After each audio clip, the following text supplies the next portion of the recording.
Na aula de hoje, nós vamos abordar sobre imunodeficiências, os mecanismos envolvidos, no desenvolvimento dessa ausência de resposta imunológica.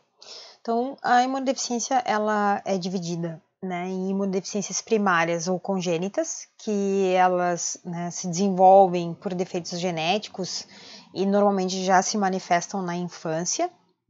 Lembrando que o sistema imune, principalmente imunologia de mucosas, ela passa por um processo de desenvolvimento extrauterino, e aí começam a se verificar alguns sinais de que a criança é imunodeficiente, normalmente após a amamentação e nas primeiras vacinas. Então ela já nasceu com esse defeito, e aí nós vamos ver ao longo da aula que pode acontecer na célula tronco ou na célula T ou B diferenciada.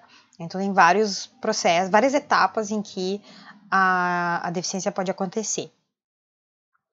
E as imunodeficiências secundárias ou adquiridas, elas ocorrem, normalmente é uma alteração desenvolvida ao longo da vida.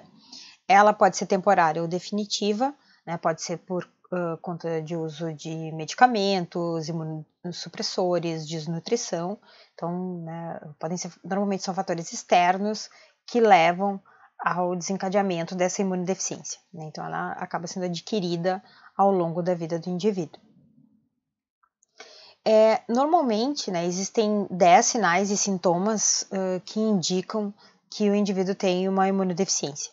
Então, como eu comentei, normalmente a imunodeficiência começa a se perceber esses sinais e sintomas logo após a amamentação, porque a amamentação ela é uma imunidade passiva que a criança recebe, então ela recebe os anticorpos pelo leite materno, e isso faz com que ela esteja protegida dos patógenos que ela venha a entrar em contato.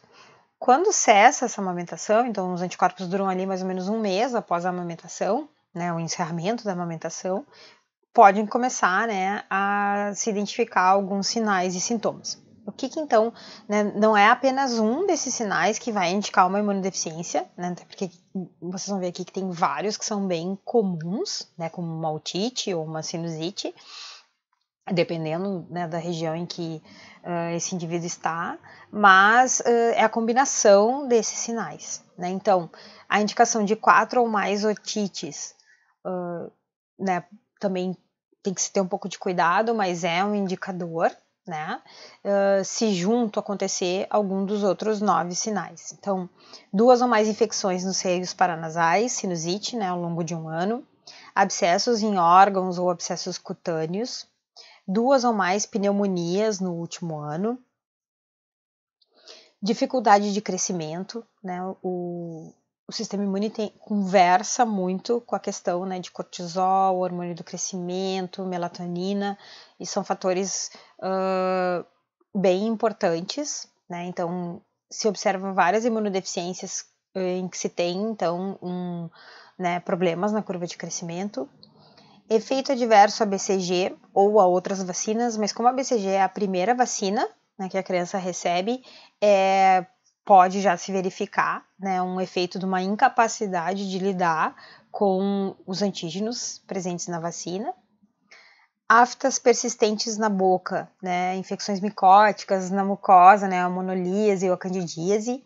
É comum criança ter, normalmente quando se encerra a amamentação, como é a primeira vez que ela vai precisar lidar com cândida, então, que é um fungo bem comum, é comum se ver a criança com monolíase, mas isso tem que rapidamente ser curado, então a persistência disso pode ser um indicador de imunodeficiência.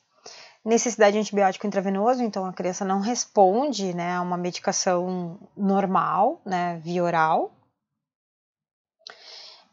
2 episódios de infecção sistêmica grave, uma septicemia, uma meningite, uma osteoartrite, e antecedentes familiares, que é um fator bem importante, considerando que a imunodeficiência primária é uma imunodeficiência congênita.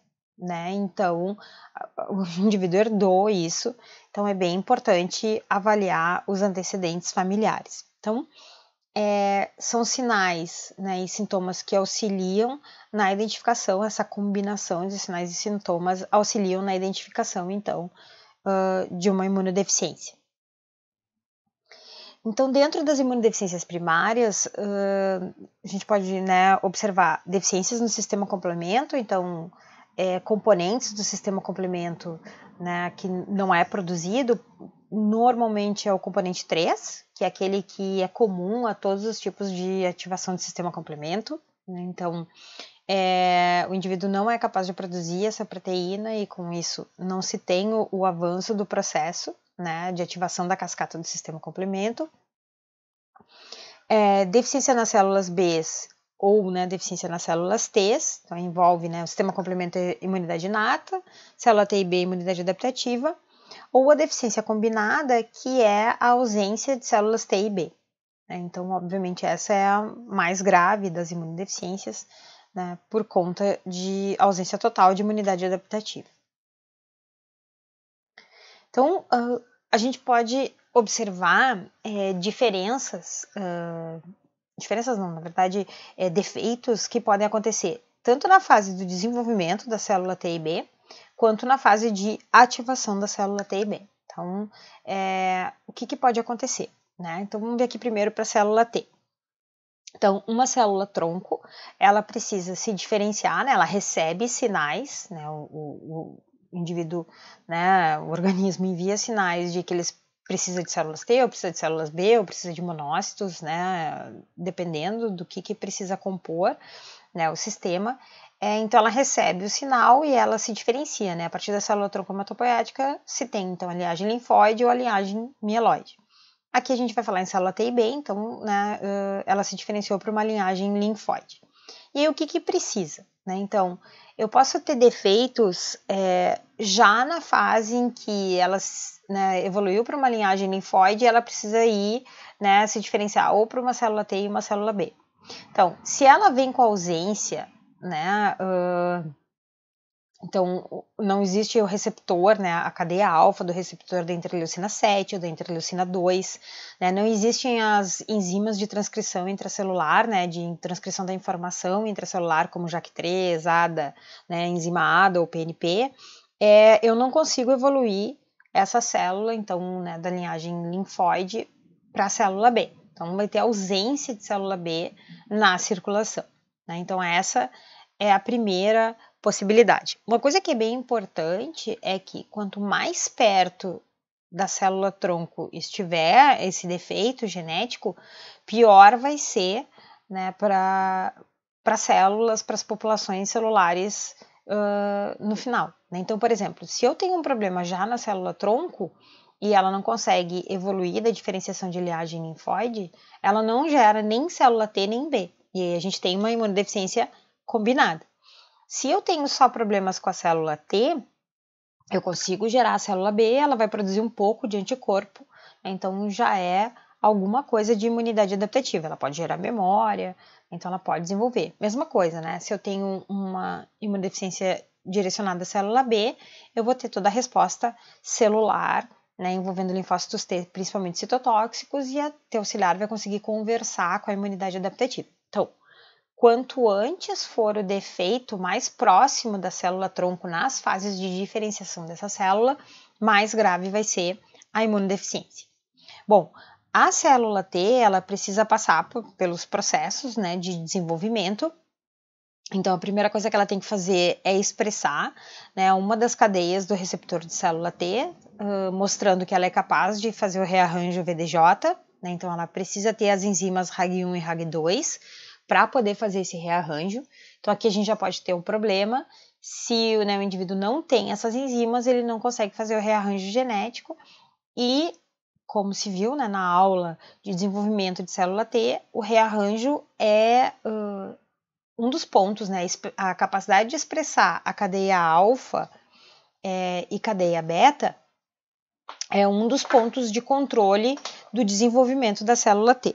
Deixa eu pegar meu carregador aqui. Então, se ela não tem a enzima RAG1 e RAG2, então não vai conseguir seguir os passos, né, os próximos passos da diferenciação, e com isso, então, não vai ter, elas vão morrer, né, por apoptose, e a gente não vai ter célula T na circulação.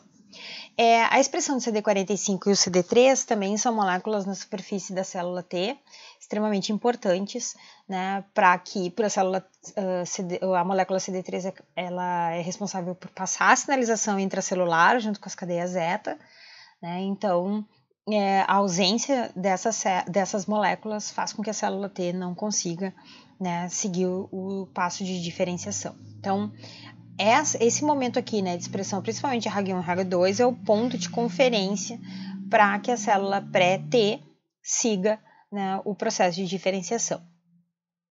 Bom, seguindo, né, a etapa, então a gente sai, né, de uma pré-T, vai para um timócito, né, aqui também é uma fase que vai acontecer no timo, né, e aí a gente tem então um linfócito duplo positivo, né, ele vai expressar tanto CD4 quanto CD8 e ele vai ter que passar pelas seleções positivas e negativas dentro do timo para que se teste, né, isso está na aula de autoimunidade, para que se teste se essa célula não é autorreativa, né, então ela não reconhece antígenos próprios.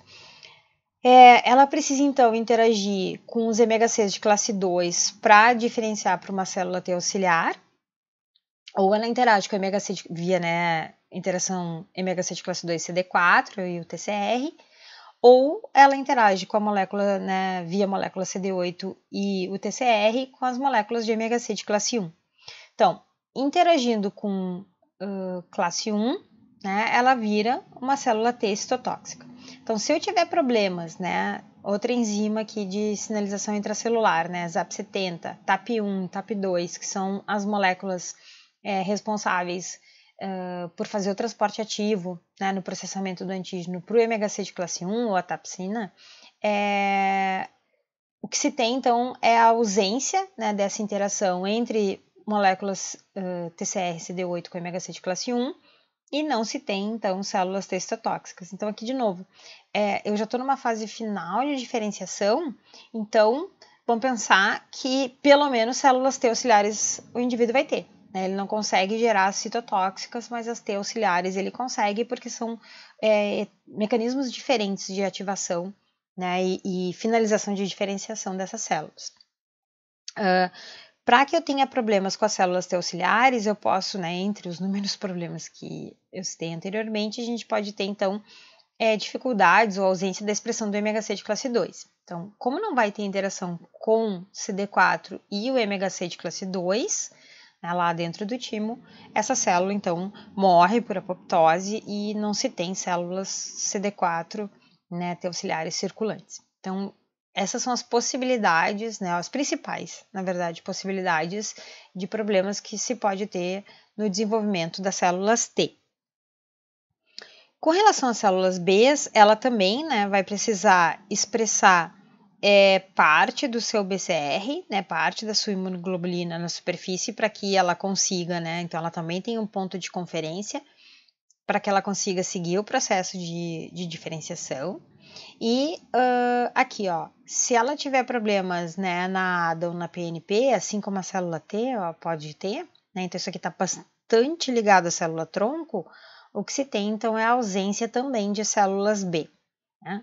Se o indivíduo for incapaz de produzir RAG1 e RAG2, a gente também vai ter problemas de rearranjo gênico, então essa célula vai morrer por apoptose porque ela não recebe, assim como a célula pré-T, a sinalização para se manter viva e continuar o processo de diferenciação. Né? Então são pontos de controle que se tem.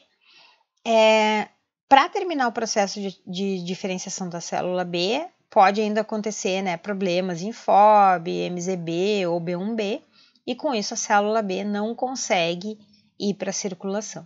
Tá? Então, também, né, as fases finais, e a gente vai ver ainda que a célula B pode não expressar CD40 ligante, né, interagir o CD40 ligante com a célula T, não fazer troca de classe, então ainda existem vários problemas na ativação. Então, esses defeitos aqui apresentados, eles são defeitos relacionados ao desenvolvimento das células T e B. Né? Então, elas não chegam na circulação se houver, né, algum desses problemas citados aqui.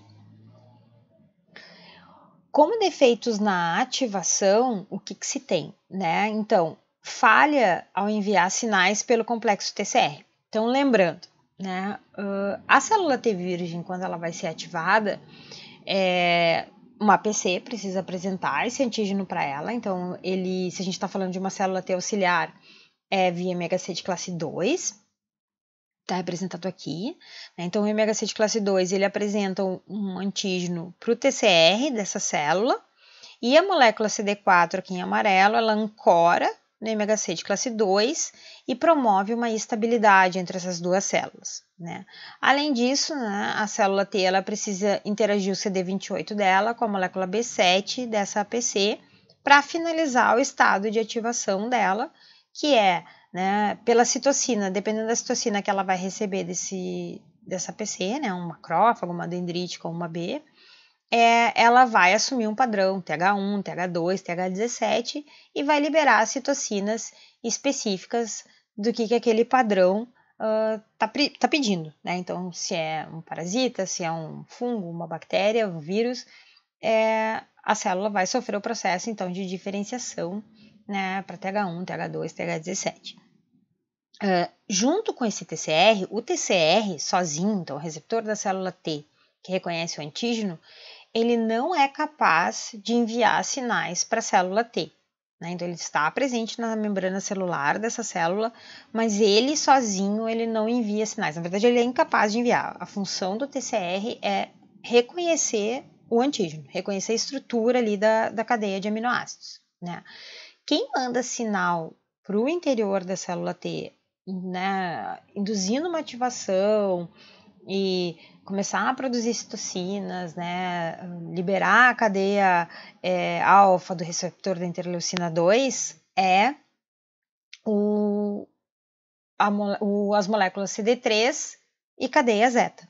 Né? Então, essas são as moléculas responsáveis por enviar os sinais. Tá? Então, TCR não envia sinais sozinho. Tá? Quem faz isso são as moléculas, então, acessórias, né, moléculas CD3 e as moléculas, né, da cadeia zeta que ficam no ambiente intracelular, certo?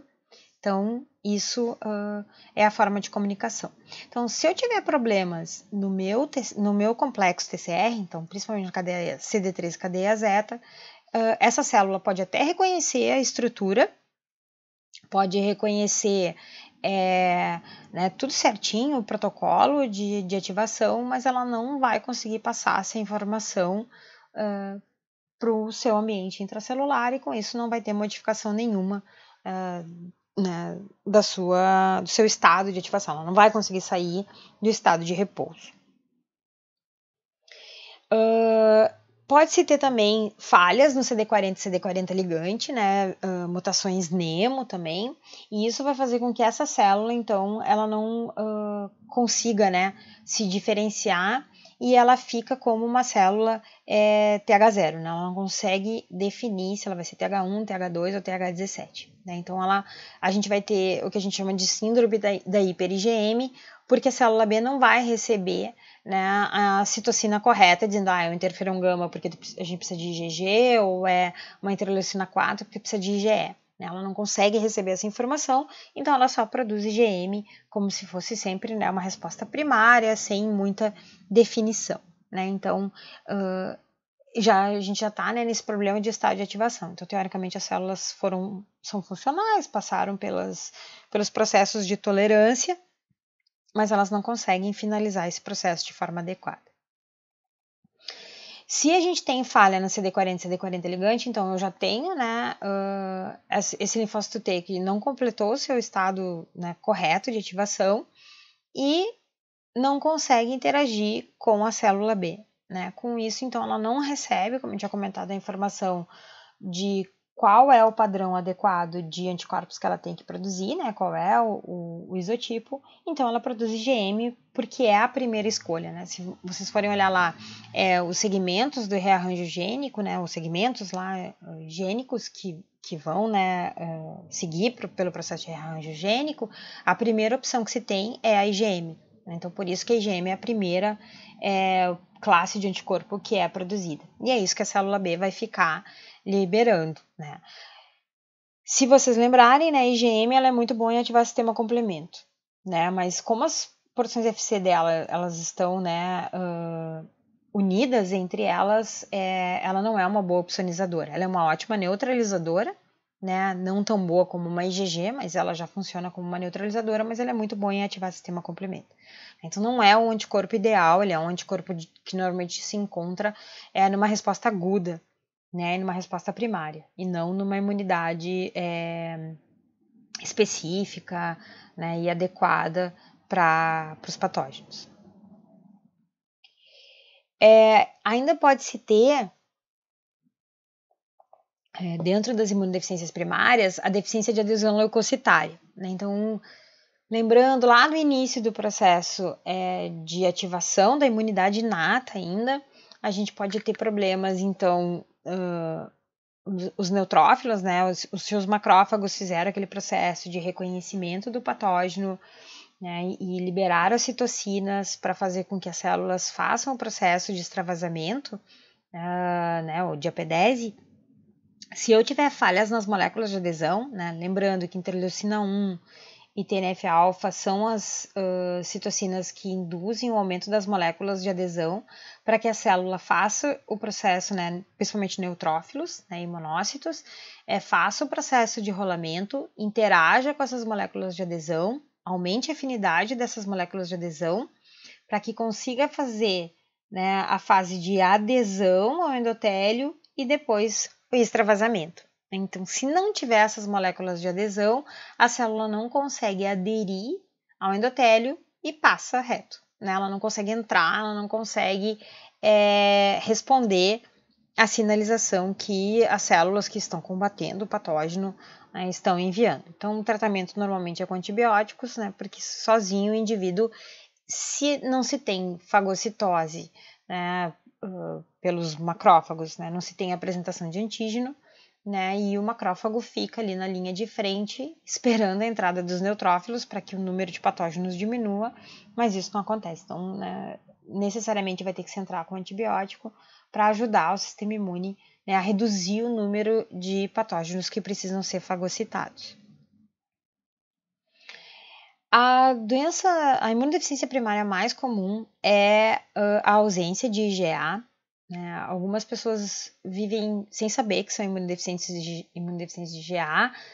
Ela está bastante relacionada, né? São indivíduos que têm muitas infecções respiratórias e no trato urogenital, né? São infecções recorrentes, mas de repente, dependendo da exposição desses indivíduos, né? E do ambiente que eles se encontram, né, não necessariamente vai ser, né, uma deficiência assim que prejudique, né, o indivíduo, mas é a mais comum. O que se tem, então, é uma falha na fase final de diferenciação de célula B, então aquilo que eu comentei com vocês.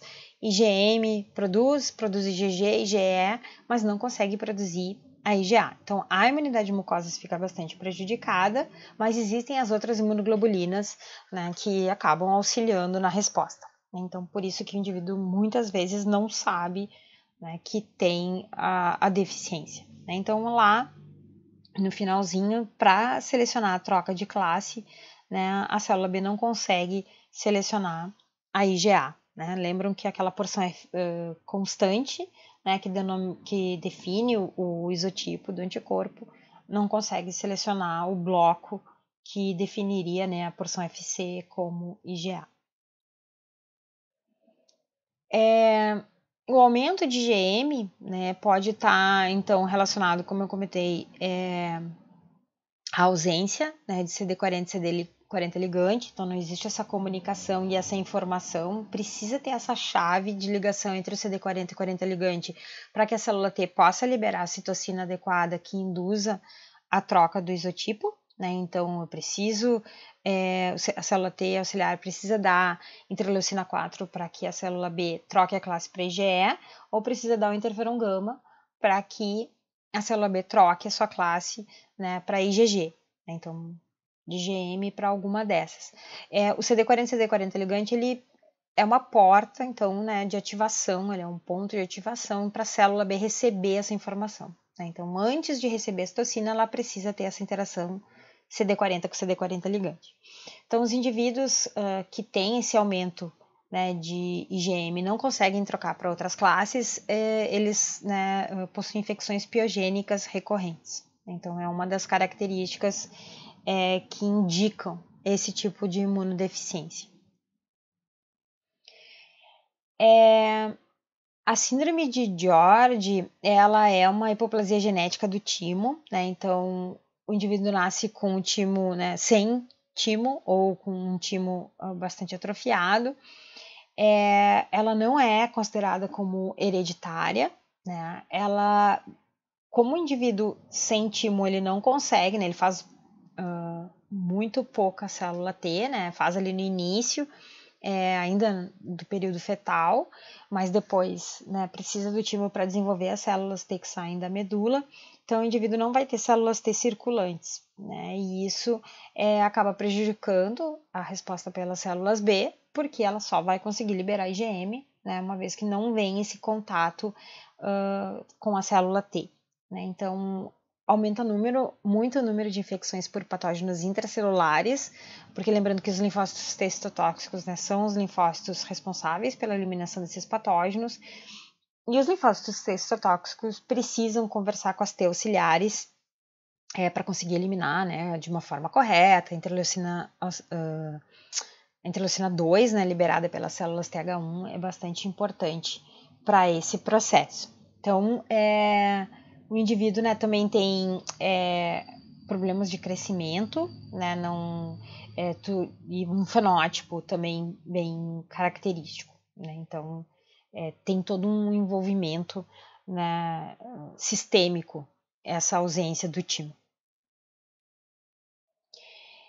As combinadas, então, né, pode-se ter defeitos nos precursores comuns de T e B, como eu tinha comentado, então, na linhagem linfóide, né, então, normalmente está relacionado à ADA e o PNP, né, então não se tem a geração de células pré-T ou pré-B, né.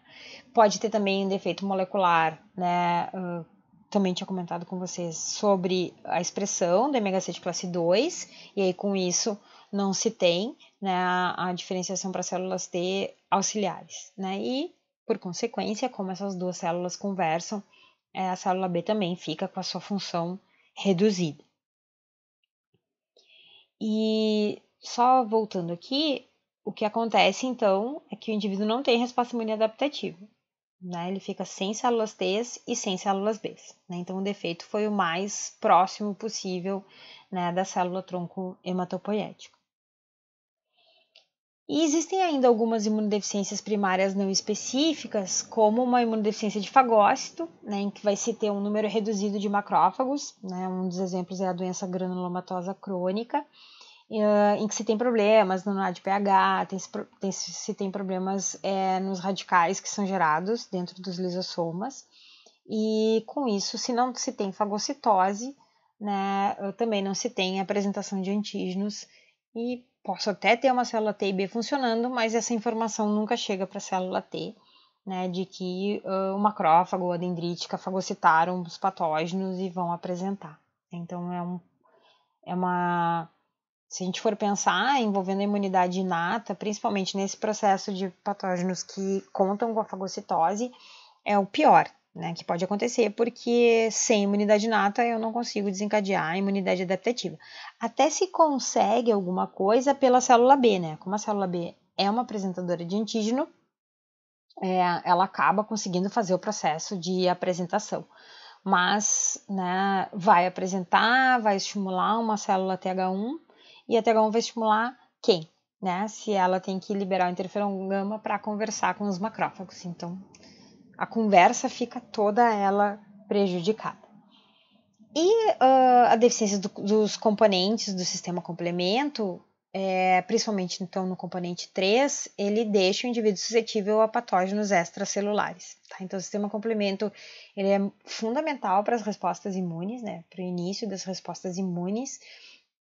A grande função do sistema complemento, né, é fazer o processo de ataque à membrana, então provocar, né, induzir poros, formação de poros no patógeno para que ele não prolifere mais.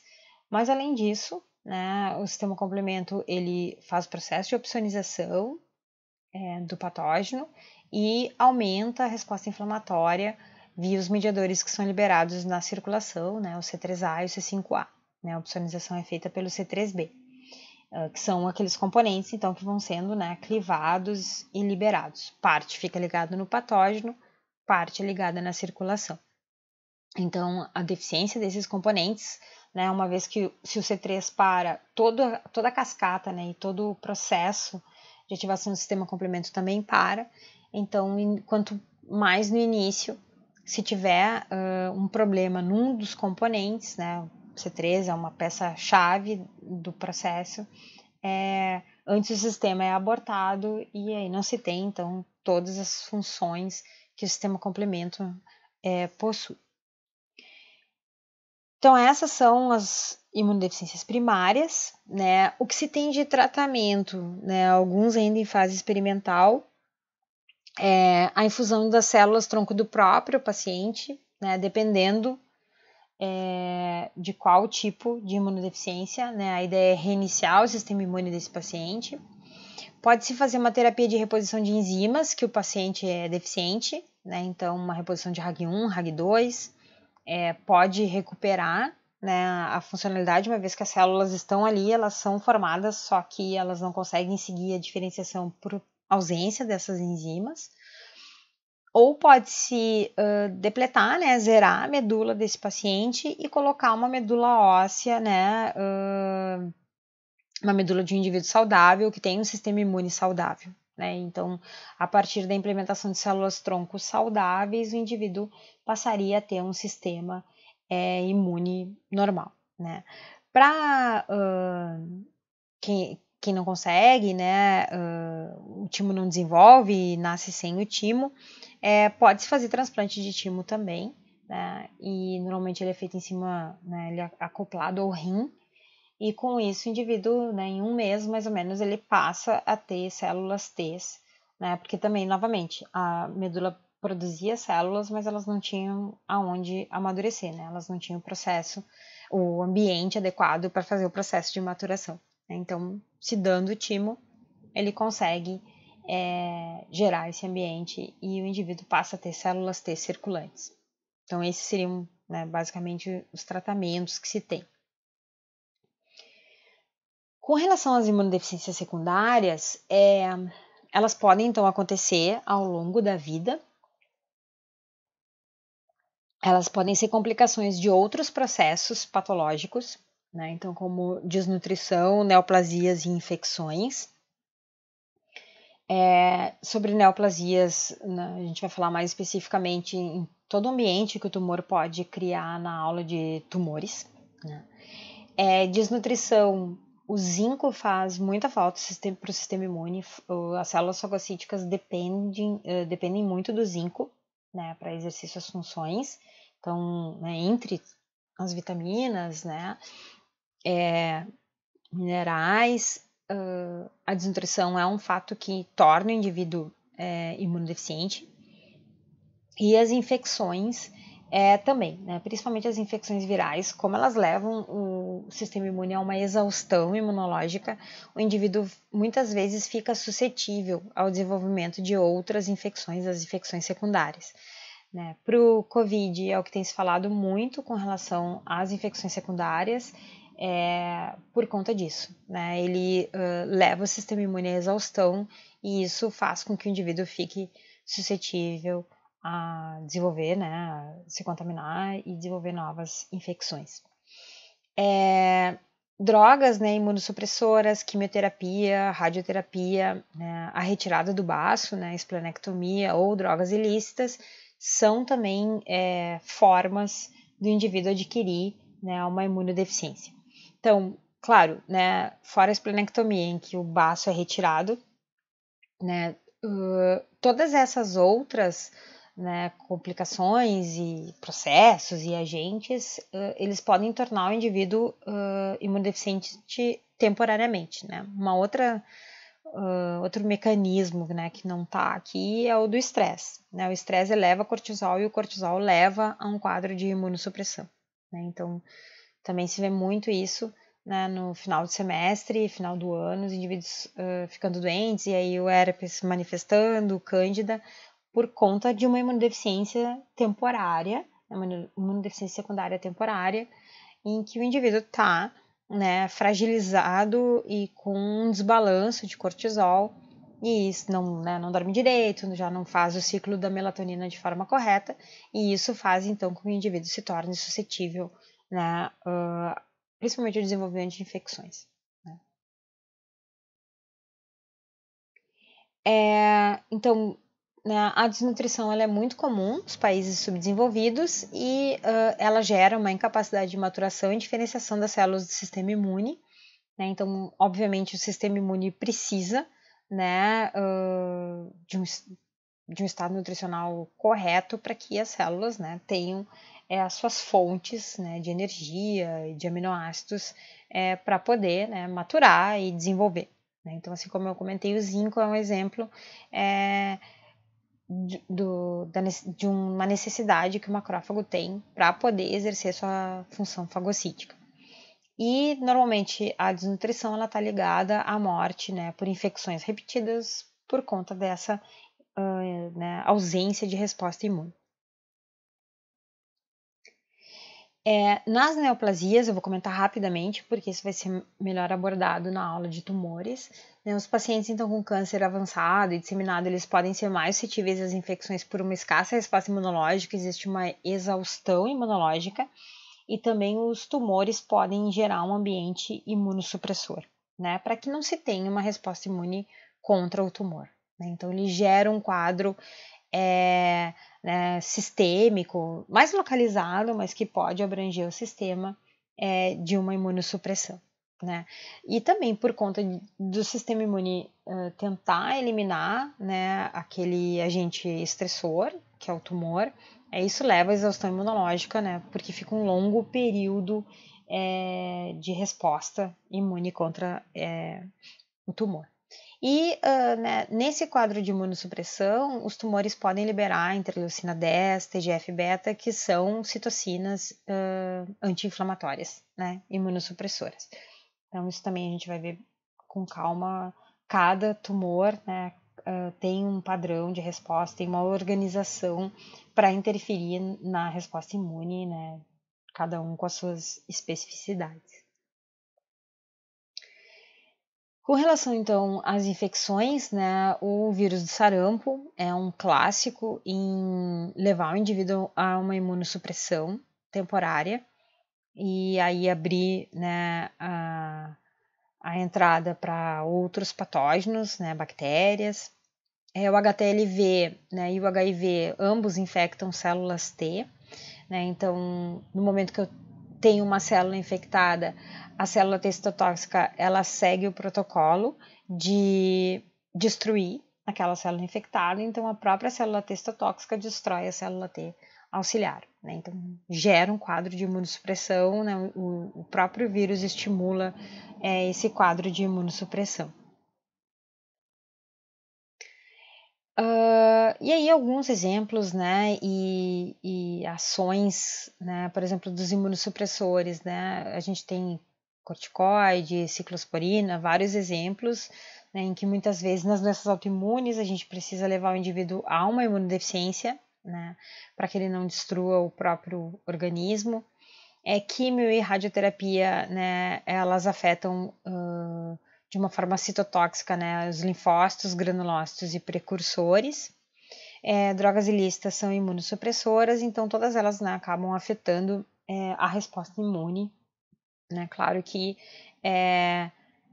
com relação ao manejo do paciente com doença autoimune, vai ficar aqui faltou também, mas indivíduos transplantados precisam tomar os imunossupressores, né? Para que controlem a rejeição ao transplante. Então, vai ter que se manejar isso, porque no momento que eu entro com o imunossupressor, eu estou tirando a resposta imune desse indivíduo, né? Então, precisa ter esse manejo para evitar que eu torne o indivíduo totalmente deficiente, imunodeficiente, e ele não consiga, então, responder a patógenos, né, oportunistas e comuns, né, no nosso ambiente. Como exemplo, então, né, desses vírus que tornam o indivíduo suscetível ao desenvolvimento de outras infecções, né, eu vou falar sobre a síndrome da imunodeficiência adquirida, né, pelo HIV. Então, os principais sintomas envolvem de uma forma sistêmica, né, porque a célula alvo do HIV é a célula T auxiliar, que é quem organiza toda a resposta imune adaptativa. Então, a gente tem problemas, né, nos olhos, cérebro, pulmão, né, sistema gastrointestinal e também na pele. São os principais, né? Tuberculose, ela não, né, só é identificada no pulmão, mas em todos os órgãos, né? Então, assim como tumores, né, não tem um local específico, tá? Por conta, então, da falta de vigilância imunológica, né, e resposta imune. Então, o que se tem basicamente são 3 fases que o vírus pode passar, não necessariamente vai se avançar, né, e vai se passar por todas essas fases, mas a infecção pelo HIV, ela passa por um processo de fase aguda, em que os sintomas são sintomas de uma gripe, né, então febre, mal-estar, mas nada alarmante. Essa infecção, né, ela pode acontecer durante 3 a 9 semanas, né? O que se observa é uma queda de linfócitos CD4, porque se estima que o HIV, após, né, a entrada no indivíduo, ele em 2 horas ele vai para os linfonodos, né, a estratégia dele, e dentro dos linfonodos é onde eu tenho, né, meu estoque de linfócitos T. CD4 positivos, né, que são células T auxiliares. Então, ele em 2 horas já consegue se organizar e migrar para os linfonodos, né? E aí se tem entre essas 13 e 9 semanas um pico, né, do número de cópias de RNA para o HIV no plasma. Então, consegue se identificar, né, já alguma coisa de RNA viral, né? O HIV, depois a gente vai ver com calma, mas ele usa as moléculas, né, CD4-CCR5 presentes nas células T auxiliares, né, e alguma coisa também de monócitos são infectados, porque os monócitos também expressam CD4, uma menor concentração, mas também expressa. E aí, o que se tem então, né, é a entrada, o vírus ele ancora na superfície do linfócito T, então ele precisa encontrar a molécula CD4-CCR5, e com isso o HIV é um vírus de RNA, né, então ele insere o seu RNA no linfócito, né. Para o HIV precisa ser um processo rápido, porque nós possuímos, né, RNases justamente para destruir o que se tem de RNA solto no citoplasma. Então, junto, né, com a inoculação, né, do seu genoma, do RNA, ele coloca uma enzima que se chama transcriptase reversa, né? Então, essa enzima, ela faz uma espécie de RT-PCR, né, para quem já viu, mas na verdade o que ela faz é um DNA complementar, né, um cDNA, e com isso o RNA ele ganha estabilidade porque ele agora né, vira uma molécula de DNA complementar, né, uma molécula de DNA. Essa molécula, então, ela pode, né, ela tem mais estabilidade e pode aí ir para a segunda fase, né, que é a fase crônica, que tem uma janela imunológica, né, de 1 a 10 anos após essa infecção da fase aguda, e ela inicia com níveis melhores de células CD4, né, do que na fase aguda, Mas ao final dessa fase crônica, né, se o indivíduo for evoluir realmente, né, para a síndrome da imunodeficiência adquirida, né, a AIDS, aí sim os níveis de célula CD4 vão cair de forma bastante significativa.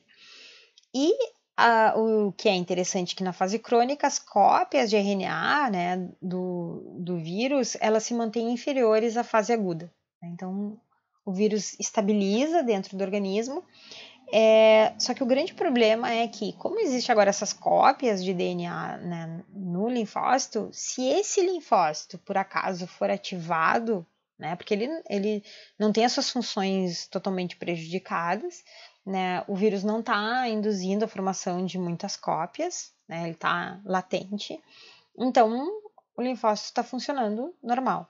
O problema é no momento de uma expansão clonal, né, que o linfócito T reconhecer um antígeno, cada linfócito gera aproximadamente 5.000 clones. Né, então, o que vai se ter é uma expansão do genoma do HIV.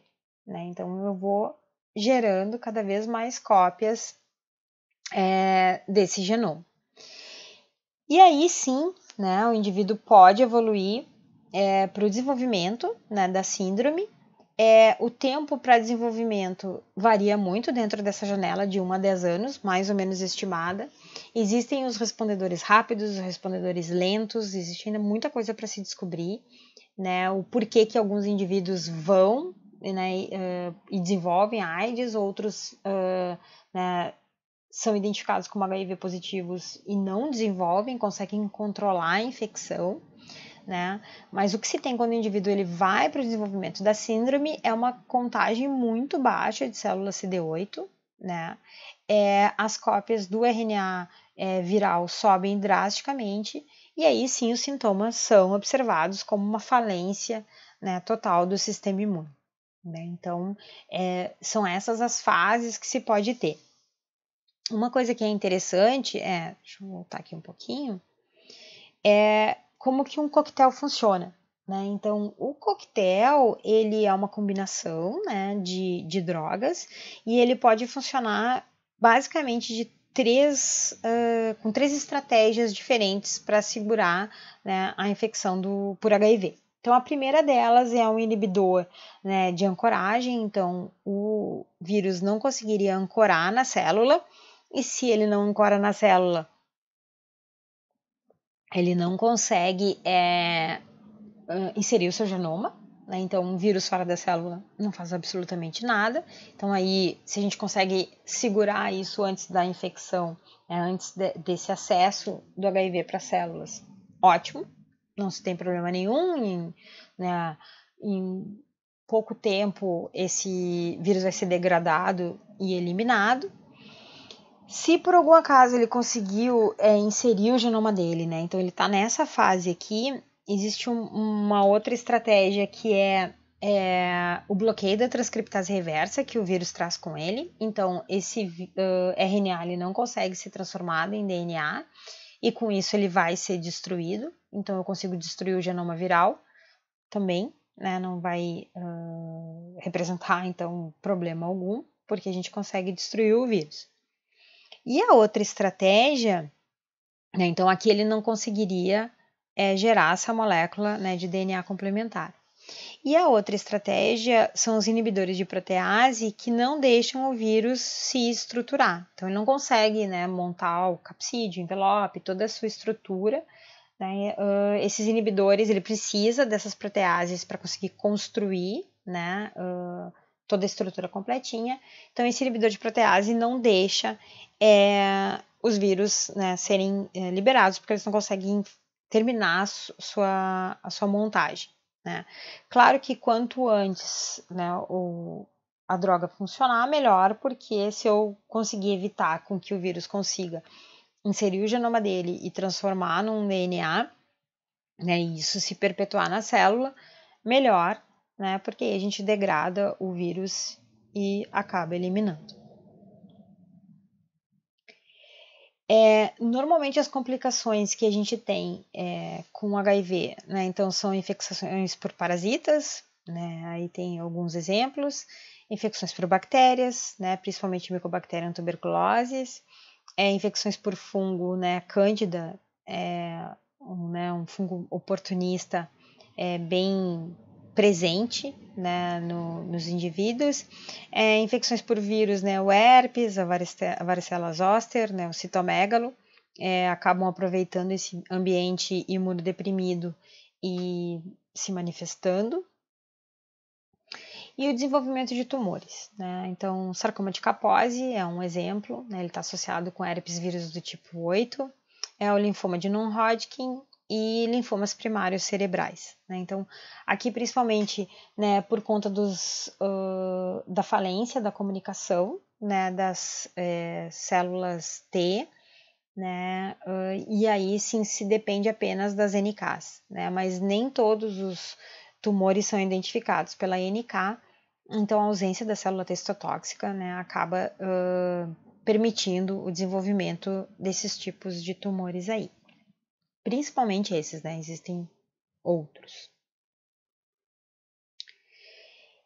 E um dos grandes problemas que se enfrenta são relacionados à terapia, né, porque tem que ser usado por toda a vida, né, até ter certeza que se eliminou toda a carga viral. É uma grande quantidade de pílulas diárias que o indivíduo tem que tomar, né, e os efeitos colaterais são bem complicados, né, então náusea, diarreia, dor de cabeça, perda muscular, tem bastante efeito colateral, né, porque é uma dose, né, bem agressiva, diária, e o que acaba acontecendo é que as pessoas, né, desistem ou esquecem e podem, né, com uso inadequado, tem se observado o desenvolvimento de resistência, né, às terapias disponíveis, né? Então existem várias combinações possíveis, né, disponíveis no mercado. O indivíduo tem que se adaptar e ver como que ele responde melhor, né? Tem todo um acompanhamento de contagem CD4 e CD8 para ver se a terapia que foi ofertada está sendo a melhor estratégia, né? E tentar diminuir o máximo os efeitos colaterais, né? Para tentar fazer com que tenha adesão ao tratamento. Então, de imunodeficiências era isso. Né, lembrando que existe o site, né, coordenado pelo professor Luiz Rodrigues, da UFSPA, que é esse PID, que está o endereço aqui embaixo, a senha é imuno, com I maiúsculo, 2019, meu e-mail, né, então peres@ufspa.edu.br, qualquer dúvida, entre em contato, pode deixar os comentários aqui também, né, no canal, que eu respondo, né, com o maior prazer, certo? Então, nos vemos na próxima. Até mais!